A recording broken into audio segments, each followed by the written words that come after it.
I think that's mine. Well, thank you so much. I want to welcome everyone to the free state of Florida, the #1 state in America for veterans.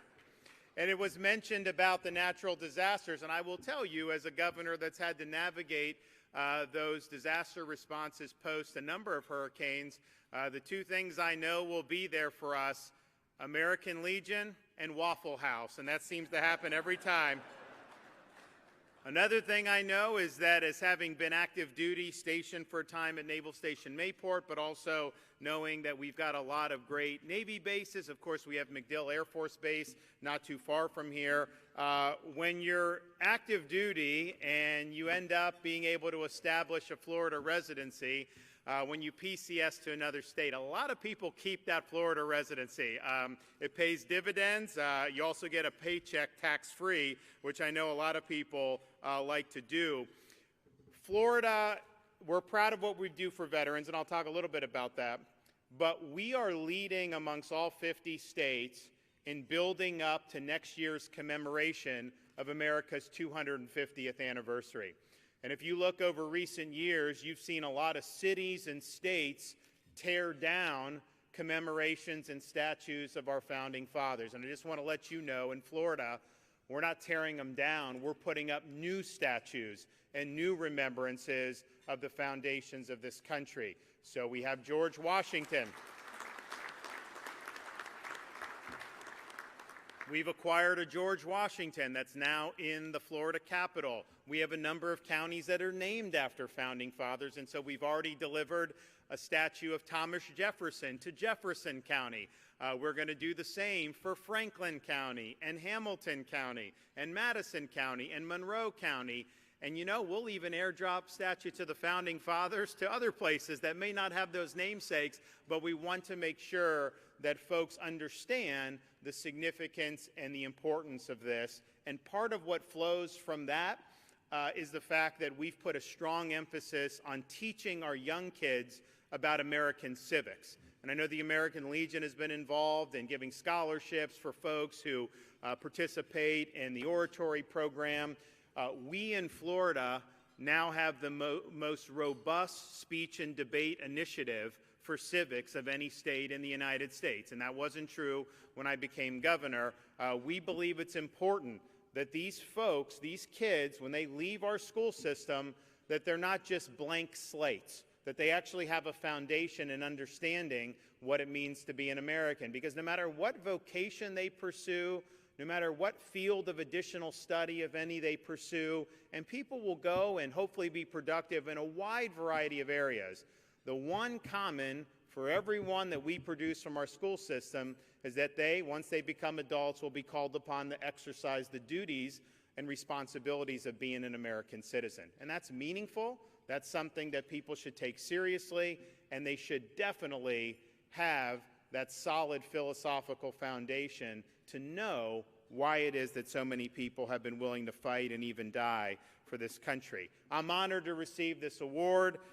James Day, was a good guy, a great American, not only service in World War II, but for all he did with the American Legion. And as a kid who grew up right across the bay here, and whose Little League team went all the way to the Little League World Series, who kept playing baseball all the way through college and was the captain of the Yale varsity baseball team, and certainly would have kept playing. You know, when I got elected to the Congress for the first time, I was there for 3 terms. I've recovered from that experience, don't worry. Had I drank in the Kool-Aid, I would not have been able to be a successful governor. People would ask me, they find out about my baseball background, you know, we do a congressional baseball game and they'd see me out there, they'd be like, oh, you know, why didn't you play, you know, in the major leagues? I was like, if I was good enough to play in the major leagues, you think I'd honestly be in the U.S. Congress, for Pete's sake? No way. So as somebody that's been involved in baseball, I have noted that there have been some really big, important baseball figures who have received this award. Johnny Bench, the great catcher, maybe the greatest catcher of all time. Bob Uecker, the legendary announcer, and even former commissioner of MLB, Bud Selig. And so that's very, very meaningful to me. But as important as baseball is to me, I looked at some of the other recipients, and the one that I saw that is star power, cannot be matched, is Dolly Parton was receiving of this. So that's my claim to fame, that I got the same award that Dolly Parton wants to get. We are the #1 state for veterans, and I don't say that lightly because I know there's other states that do a good job. Quite frankly, we have some states that do a poor job, and I think that that's a poor reflection of the leadership in those states. But across the board, we have taken strong, decisive action to serve the more than 1.5 million veterans who choose Florida as their home. And that's not just limited to the veteran themselves. We have done a lot for spouses of not only active duty, but veterans, the children of veterans, and that ranges from everything from school choice to programs within the schools to assist veterans and their kids. We have led the way time and time again. We've recognized, there was a discussion recent years about a nationwide teacher shortage. And the way the media does, they're like, oh, Florida has a shortage. Like, we were below average in terms of what our needs were. There were many states that had much larger shortages. But one of the things we did is say, why get bogged down in bureaucracy when you're trying to invite people to be teachers? So we created a special pathway for veterans to be able to be in the classroom, quickly qualify, and do this. And there was some flunky from some teacher union that said, oh, what does some veteran know just because you're humping it in Afghanistan? What does that do? And I told them, I think a veteran can offer a lot from those experiences. I think kids would look up to a teacher who has served honorably in our military, and I am proud of the program, and I'm proud that it's produced good results. We've worked to help veterans enter the workforce. We've worked on improving mental health options. We've worked on veterans' homelessness, education, and even helping to provide legal services to active duty and to veterans. This has been something that has gone on in every corner of the state of Florida and all of our agencies. So you were introduced to Hammer Hartzell, who runs our department. But all of our agencies are veteran-friendly, and we don't think that one agency is responsible for everything. One of the innovations that we have started with not only my wife, but with Hammer Hartzell, is to recognize, especially in Florida, we have a reservoir of resources exterior to government. Some are veterans groups that want to specifically help veterans. Some it's just people in the community. Here in Tampa, I've got businesses that if you tell them they need to do something to help veterans, they'll be there. We have individuals who will volunteer to help our veterans. And yet, if you are a veteran and you show up at the U.S. Department of Veterans Affairs, you are met with, and I know they're working hard to change it under the Trump administration. I appreciate their efforts. But for most of the tenure as I've been governor, they meet a punishing bureaucracy. And it's almost like the red tape. It just defeats the purpose of why they're even going there, especially when people are leaving active duty. I remember when I was leaving active duty, they give me like a packet. And, here I was. I had degrees from Yale and Harvard Law School, and I couldn't understand what they were doing. It was mind-numbing. And it's like, okay, we got to really get beyond that. So my wife launched an initiative in Florida, initially focusing on child welfare, called Hope Florida. And the thought from that is, instead of just being a bureaucracy, issuing a welfare check, particularly to single moms with young kids, and creating that dependency, why don't we enlist all these other resources we have in our communities, our faith-based communities, our charities, our individuals, our businesses? So when someone goes in for assistance, their needs are put into what we call a care portal. The needs go out to all these other organizations. And I can tell you this, if you have a church or you have a charity or you have one of those stakeholders in the community who come and help, the results have been spectacular. Since we've put that in place, we've saved the taxpayer over $100 million, and we've gotten over 30,000 people off of means-tested welfare. So it's a great model to show that government does not have the answer to all the problems. In fact, they don't have the answer to very many problems. And so we thought to ourselves, why not apply that in the sphere of veteran support? So now with our Hope Florida model, a veteran goes in, if they go into one of Hammer's agencies, they can, or buildings, they can do, and we are linking in all the groups. We have service dog groups. You have veterans with PTS. Instead of pumping them with drugs all the time, maybe look and see how that's been helpful to pair them with a service dog and help them lead very productive lives. We also have veterans mental health clinics that people have donated for that provide very good cutting-edge services to veterans in need. We've got folks that want to hire veterans. The possibilities are endless. So I think the key going forward to say, are we really doing all we can for veterans? It's whether it's at the local, the state, or the federal level. Are you operating in a silo? Are you trying to delude yourself into thinking that just one turn of the bureaucracy is going to be what solves all veterans' issues? Or are you understanding that we have a reservoir of resources out there? People want to support veterans. In Florida, that's true. Look, I'm not saying like it's the same every part of the country. I know we got some people that think a lot differently than me, and many of you probably, and that's fine. But I know in Florida we have the ability to do it. So let's harness those resources and let's make sure that the veterans are not limited to what one particular bureaucracy can provide. Because I can tell you, we will expand the horizons for veterans in need, and that could be a younger veteran who just gets out. It could be somebody that served in the Korean War. This is a model that works. And linking people with individuals who care. You look at the problems we've had with mental health with veterans and suicides. It's not always something that's going to be some magic medical intervention that may do the trick. It could be something as similar as a veteran's having a real hard time. Now people know through our initiative, they know about it. That word goes out to different volunteers in the community. And maybe somebody just comes to their house, says, hey, I want to take you to lunch, introduce themselves. I just want to let you know that we care about you. That can make the difference between somebody being able to lead a productive life and overcoming some of the mental health challenges that are so apparent, not just for veterans, but throughout our society. So we've got a good model. We're going to be working with the Trump administration to expand that model in the state of Florida. But make no mistake about it, there's not been any state that has put more emphasis on veterans issues than we have in Florida, and we are proud of that. And really, we should have no other choice. Florida is the only state in the country where both the lieutenant governor and the governor are military veterans. Of all 50 states, we're the only one.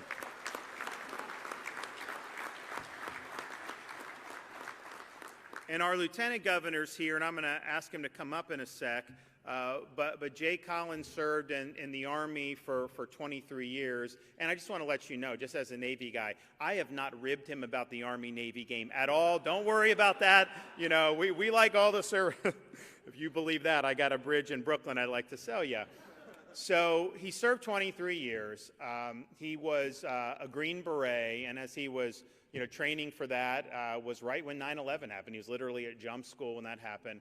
So he serves in the Special Forces community, obviously deployed a lot, gets wounded in action, and eventually loses one of his legs. And so he's faced with a situation where, for most people, they would medically retire and try to figure out what the next chapter of their life is. But Jay became the only person in the history of the Army to requalify as a Green Beret with a prosthetic leg.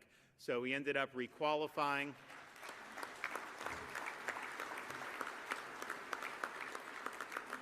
He requalified and served an additional 5 years on active duty as a Green Beret. And so eventually got to that 23-year mark, retired. His wife is also a 20-year retired military veteran. And so they live in Tampa, and they're raising their kids there.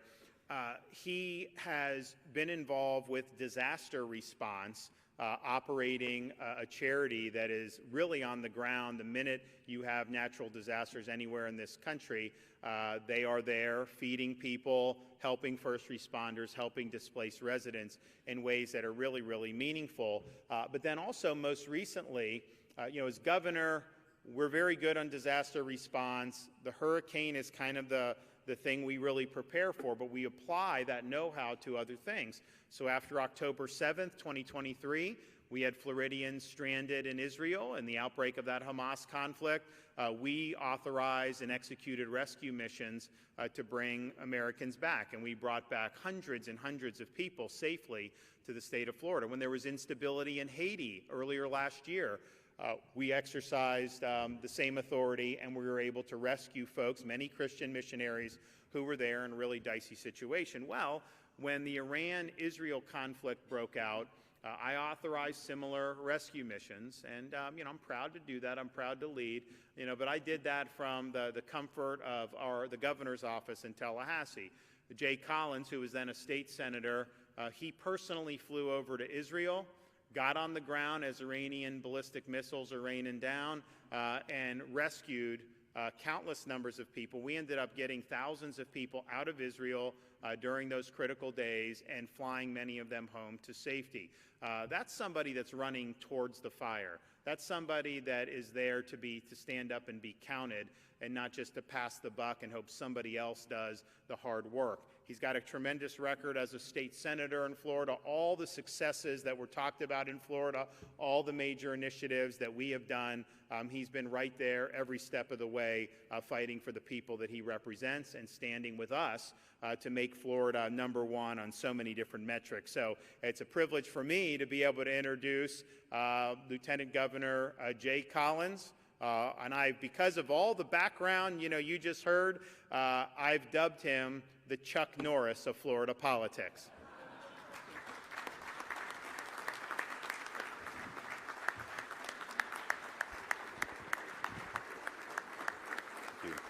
Thank you. Kind of tough to live up to that last line there. I'm sure, like myself, I'm a huge Chuck Norris fan, so that's a huge honor. Thank you. So I loved serving in the military. I loved serving beside my brothers and sisters, and I also had the unique experience of sitting home worried to death when my wife deployed downrange. I think that's something we don't talk about enough, how hard that is. I would rather get shot at or shot any day than know that my loved one is in harm's way. So the spouses, thank you for what you do. Thank you for the hard work you put in keeping the home front safe, but thank you for keeping them focused, centered, and on their feet, serving our nation in any regard, male or female there. And, when we talk about service, we talk about sacrifice from the military. The thing that I think we really have to talk about is how blessed our nation is. You heard what the governor mentioned about civics and how we ensure we teach Veterans Day, Memorial Day, and we ensure that they understand the value, the true cost of what that meant. Whether it was day one over in Yorktown, those ideas, those ideals, those principles are uniquely American. They define us for who we are, one nation under God. That matters. What you do, thank you.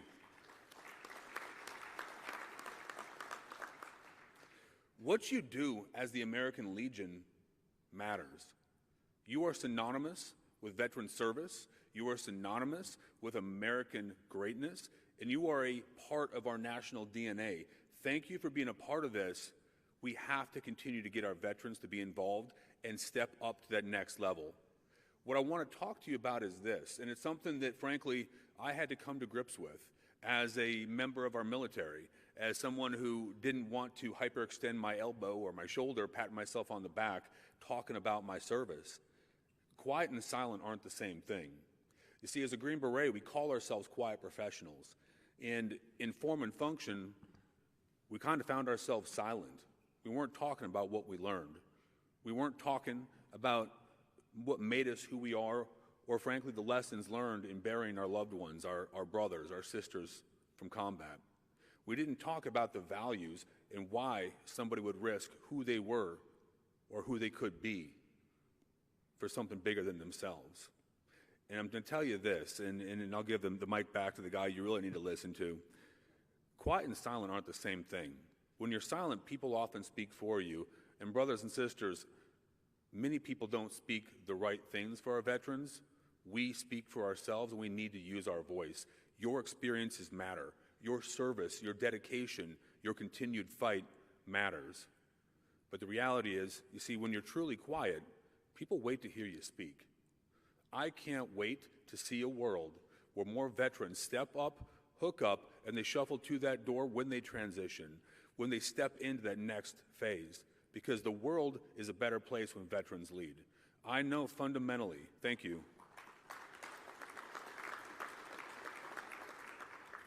that when the politicians fail, when the academics fail, it is the working class and the warrior class like yourselves that step up and lead.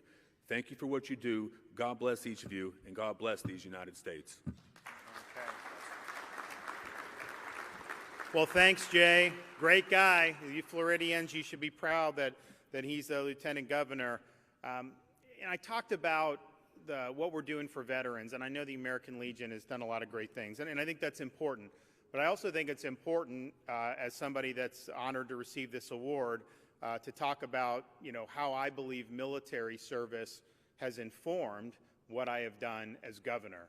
Because I don't think I would have been a successful governor had I not served in our nation's military. And I go back after 9/11, and I hadn't been planning on joining the military, but I felt it was an inflection point for our country. Obviously, there were conflicts that came out of that. And so I raised my hand, and a lot of people were like, well, wait a minute. You have degrees from Yale and Harvard, and you're going into the military? Like, why would you? Because, quite frankly, I would have made a lot more money. I can tell you that. Once I got that ensign salary, I was like, yeah, I'd be doing better. But it was important to me because, I felt that was an inflection point, and I felt that I wanted to be a part of defending the country, in whatever way that I could do it. And so that's really what drove me to do it. But what it really taught me is the true nature of leadership, about putting service above self. I think about the COVID-19 pandemic, and we all look back, Florida was the free state, open, everything. No one will admit that they opposed me on all this stuff back then. But I can tell you, we had a massive hysteria that erupted in this country. The media was stoking fear. Politicians were stoking fear. So-called experts were stoking fear.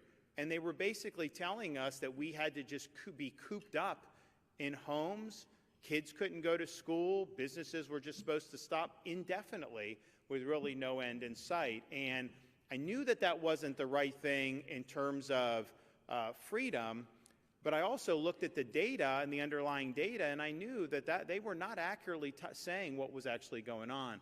So we were serious about it. I mean, we treated, did a lot to help folks who were faced with this, but we had to stand by people's right to work and earn a living, people's right to operate businesses, kids' right to go in and learn in person in school. And in every one of those decisions in those early days of COVID, I was met with overwhelming opposition, and not just from media, which is obviously liberal, not just from my political opponents, which are obviously, going to get upset at me if I cross the street at the wrong time, but even many of the people who helped elect me, voters and other people of my own party.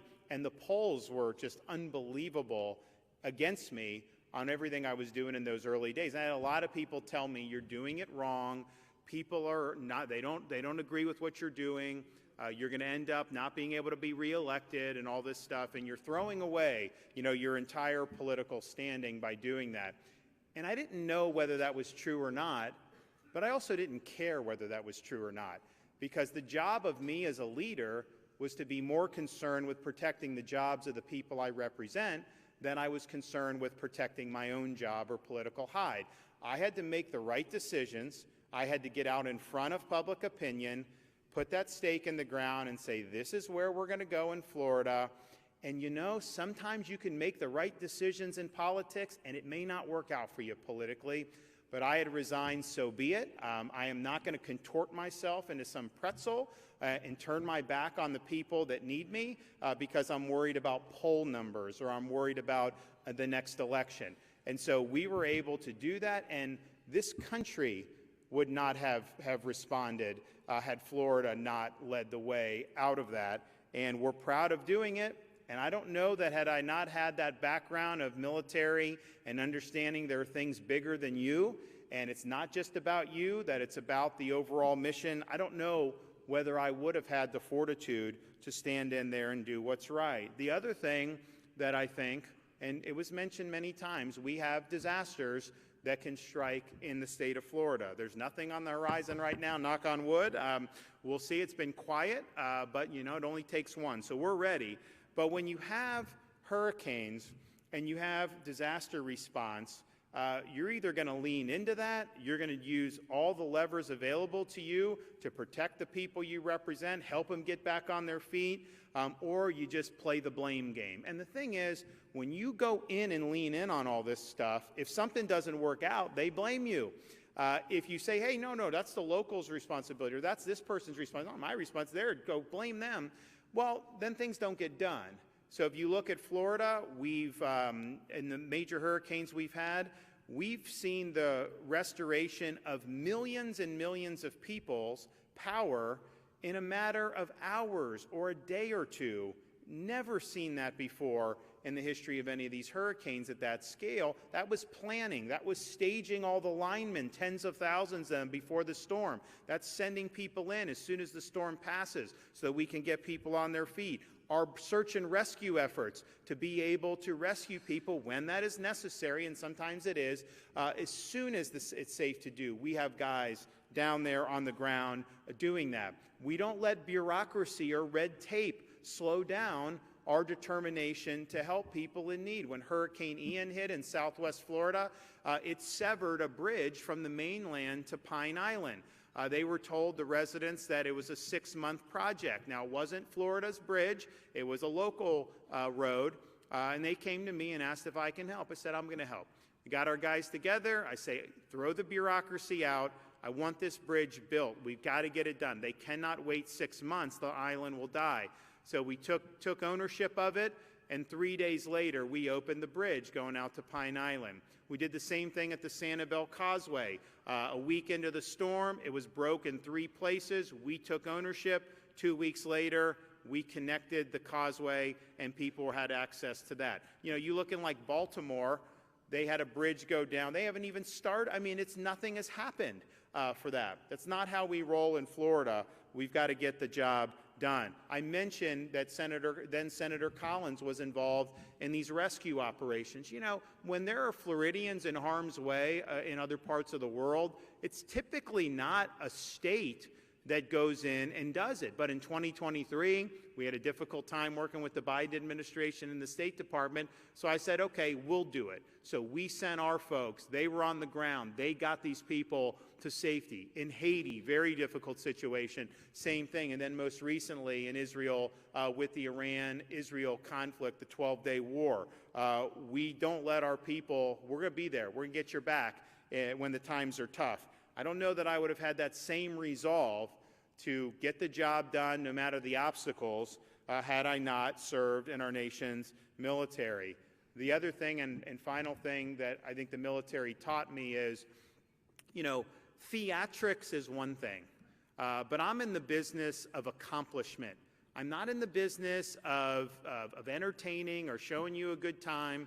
My role is to actually get the job done. We focus on results, not fluff.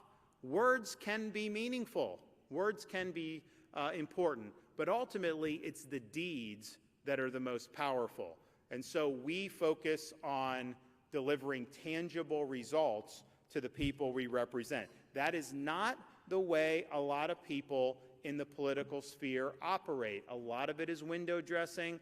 A lot of that is trying to, maybe you get on cable news, maybe you do that, maybe you do that. You talk, and then there's never any follow through. Anytime I step up to these podiums and I say we're going to do something, you can expect action on the back end of that. That will get done. And that's the ethos that you learn when you're serving in our nation's military. It's about the mission.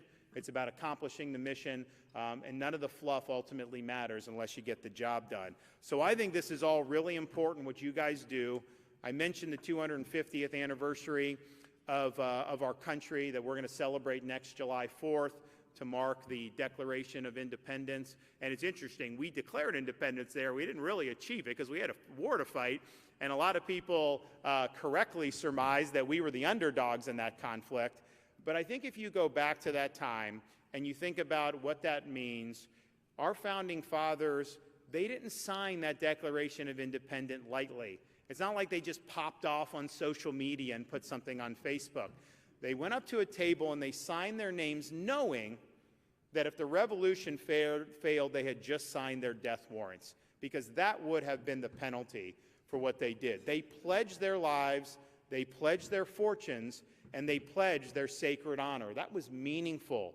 And these delegates were people that were very successful. It's not like this was like a ragtag group of people. These were accomplished people. These people had a lot to lose, and they were willing to do it because they ultimately understood that you were either going to have a free society or you were not. And Benjamin Franklin put this very crisply when he walked out of the Constitutional Convention, which happened a decade later in Philadelphia in 1787. He was asked, Dr. Franklin, did you give us a republic or a monarchy? And his answer was, a republic if you can keep it. They understood you could have the best Declaration of Independence in the world, you could have the best Constitution in the world. These things do not run on autopilot.